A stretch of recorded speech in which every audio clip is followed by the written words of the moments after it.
West Texas was developed by strong families whose legacies form the culture we enjoy as West Texans.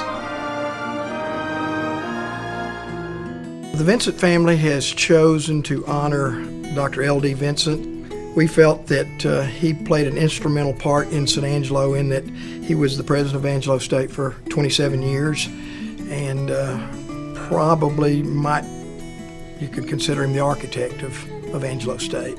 This was his passion. He spent the majority of his life serving this community through the university. Dr. Vincent became president of Angelo State University in 1967 when it had 2,000 students. Dad had a vision for the university, and if you knew anything about my dad, he was extremely focused.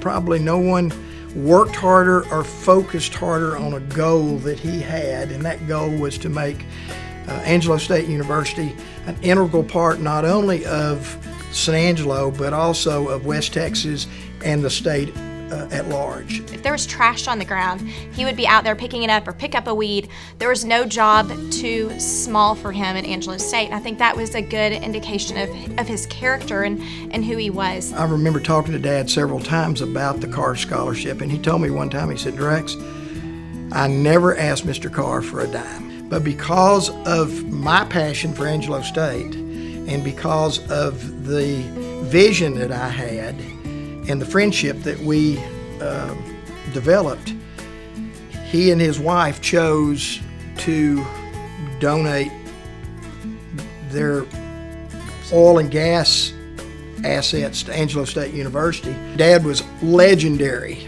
in his work habits. I mean, he would work up here till 1, 2 in the morning, night after night after night. People could drive down Avenue N and look at this building and this light would be on.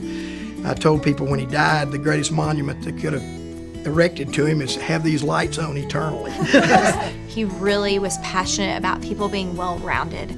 I remember as a little girl, he'd take us to a basketball game or a volleyball game, but he'd also take us to see the Madrigal dinner and to go to, hear the chorale sing. I think we'd be remiss in talking about my grandfather in ASU without actually talking about my grandmother. She was a really good partner to my grandfather. They were quite a team. Dad got most of the limelight, but John L. Vincent was very, very important and instrumental in the success that he had. Current ASU President Dr. Brian May has the distinction of carrying on Dr. Vincent's legacy. There's been a lot of presidents, and they've all had their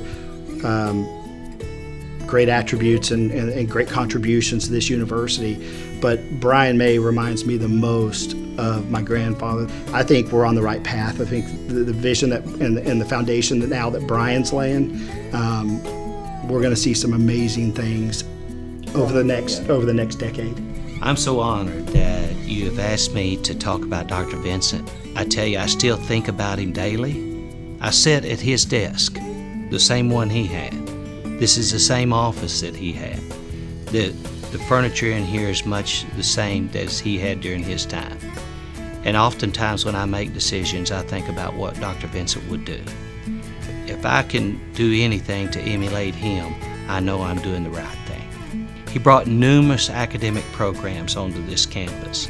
But what was incredible about Dr. Vincent is his incredible perception and attention to detail.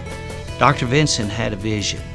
He had a vision that we would have a high quality standard for this campus and the people who work here, and first and foremost was the student experience, and that's what his legacy continues to this day. Thank you to the Dr. Lloyd D. Vincent family for their contributions to our West Texas heritage.